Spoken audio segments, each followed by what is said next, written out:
Right now, there are buyers in DFW who are about to make a $300,000 to $600,000 mistake, and they don't even know it. Not because they're careless, but because nobody sat down and actually told them what happens between the let's buy a house and the actual closing date. So this video, I'm going to fix that within the next 10 to 13 minutes. My name is Casey. I'm a Dallas real estate agent, and I moved here from Austin about 2 years ago. I work specifically with first-time home buyers across DFW. If you're ever interested in buying, investing, or selling within the DFW market, reach out to me, as I have helped numerous people achieve their goals just from a simple DM. And before we continue this, I encourage you to watch this video all the way through. I have a small testimony that I think would really help anyone in this tough seasons going through that might be feeling like they're in a valley or going through a trial right now. It's a super small example of how, in my opinion, God is always with us. So feel free to fast forward all the way to the end to hear something that actually happened to me just last week. So let's get into it. Mistake number one, the number one mistake I see every single week is buyers start to look on Zillow before they ever talk to a lender. Here's why that's a problem. You find a house, you get attached, and you start mentally beginning to furnish it, putting up photos on the walls with that wall or whatever you want to do. Then you finally call a lender and you find out that your debt to income ratio puts you about $80,000 below that dream home. Or if there's a collection account or a tax bill from 2019 that needs to be resolved first, offsetting your DTI and knocking you out of the equation to buy this home. So that house that you're envisioning is gone and you're emotionally burnt out before the real search even begins. The right order is talking to a lender first, then Zillow second. And I mean the right order, so always do that. And I'm not talking about the pre-qualification tools on the bank's website where you can fill that in. I mean actual conversations with a loan officer who pulls your credit and tells you exactly where you stand. I personally can offer you that free consultation myself to help you qualify for that next purchase, since I'm a certified MLO within the state of Texas and the entire nation of the United States. Mistake number two, understand the difference between a pre-qualification letter and a pre-approval, because sellers in DFW absolutely know which one you have to submit during the contract. A pre-qualification letter is basically a lender taking your word. You tell them your income, your debts, your credit score, and they plug it in and basically hand you a fabricated letter that means absolutely nothing. However, a pre-qualification form means they've actually pulled your credit, verified your income, verified the documents, and reviewed all of the bank statements that you submitted, and that actual letter carries real weight. In a competitive DFW market, sellers will sometimes reject offers that only come with pre-qual letters versus pre-approval letters. So ask your lender directly, is this a pre-qual letter or a pre-approval letter? And if they hedge on something or don't tell you the truth, make sure and just dip that guy and find a different lender, because there are many of them across the state who actually do great work. Mistake number three, buyers fixate on the mortgage payment. So Zillow, when you're calculating everything or you're adjusting the price, they show you the mortgage payment. But in Texas, that number is missing two things that would generally shock everyone coming from out of state. These are property taxes and HOA fees. Let me run you in an actual example. A $400,000 home in McKinney, Texas, your mortgage at today's rate is conservatively around $2,100 to $2,300 a month. Sounds pretty manageable, right? However, if you add on property taxes, which are about 1.8 to 2.4% on a $400,000 home, that's about $600 to $700 a month. And you add on HOA in those beautiful master plan communities, this is easily tacking an additional $100,000 to $150,000 a month. Monthly payment went from $2,200 to easily over $3,000 a month. That's not complaining. That's just simple math that you need to know before you fall in love with a payment that isn't actually real that pops up on Zillow. So a little heads up, most new builders will not include the HOA fee, since this is usually paid on an annual basis. Also, their tax rates that they provide are already under the homestead exemption. So if you intend to ever rent it out afterwards, your monthly payment just increased another couple $100. Always keep this in mind.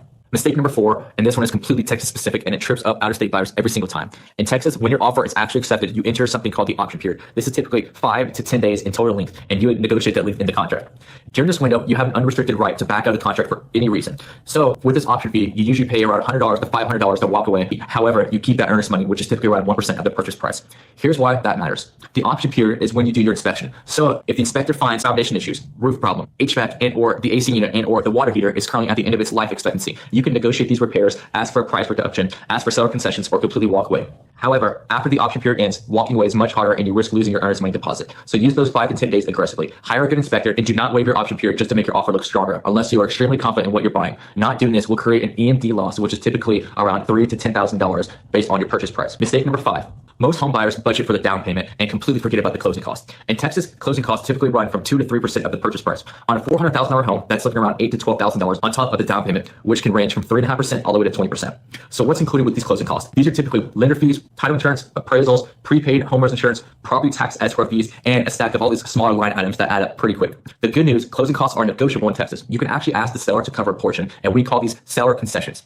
In a market where homes are sitting a bit longer, I'm getting seller paid closing costs very rarely for my clients. So a lot of these times that 2 to 3% on these closing costs are completely wiped away because I'm asking that from the seller upfront. However, you always want to budget the full amount in case the seller says no, and ask your lender for something called a loan estimate within 3 days of your application. This is a document that will show you every single closing cost line by line. And again, if the lender won't give you one, walk away and find another one. Mistake number six. This one breaks deals emotionally. Buyers who purchase in a neighborhood that looks great on paper, but it actually doesn't fit their actual lifestyle. Before we look at every single listing, answer these questions honestly. What's your commute tolerance? Do you need walkability, or are you actually very car dependent? Do the schools matter now or in the future?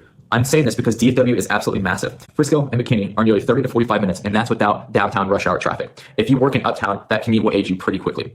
One thing I always do with my clients, I ask them to describe their ideal Saturday morning before we even start to look. Where are you? What's walkable? What's the energy of the neighborhood? What's something that you want to do every single weekend? This answer tells me immediately about the right fit based on that checklist and the neighborhood area that we should target. Buying the right house in the wrong location is the most expensive mistake you can make because it's one of the one things you can't fix without selling. Lastly, mistake number 7.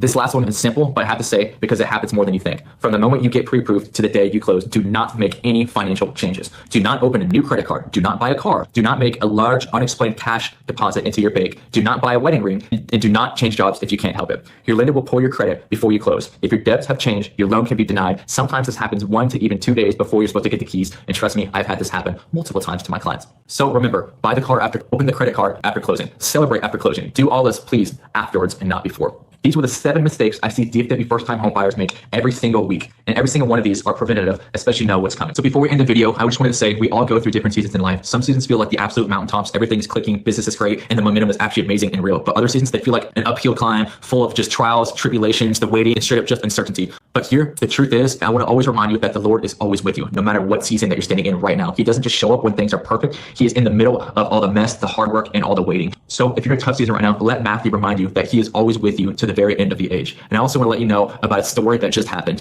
Me and my wife, we took a small trip to Colorado just a couple days back last weekend. And when we first got to the airport, I'm telling you, the entire place was freaking packed with people. The line was just wrapped around for like 30 to 45 minutes, and TSA was completely backed up. We had one bag check-in, so I threw my wife into the SL line while I jumped over to check in the bag. And when I tell you that there's absolutely no way that we're going to make it through TSA and checking a bag under 1 hour, I'm telling you, it was dang near impossible. But like I said, the Lord is always with us. In that moment, I'm telling you, I probably cried out to him about 5 to 7 times of just asking him, Lord, please help me. Lord, please get this through. Lord, please help us get through this TSA. Lord, help us make this flight. Help us make this trip, Lord. We need this just reset, Lord, so we can glorify your name, Lord God. And when I said that, I actually believed we were going to do it. And I was just sitting there for 30 minutes, 45 minutes, just 55 minutes. And literally at the 59th minute, I got my bag and I checked it in. And we had this little thing that said late check-in on my bag. And she completely just threw it down the conveyor belt. And I ran through TSA, got through within a minute, and I sprinted all the way through their terminal and made it in with like 30 seconds left. If I was literally 1 minute later, I would have made it. So I just want to let you know, guys, that we need to continuously just call out to the Lord and reach out to him with all the good and the bad because he loves us and he's always going to be there for us. So if you're anywhere in this process or already pre-approved or somewhere in between, I do free consultations for buyers all across the DFW area.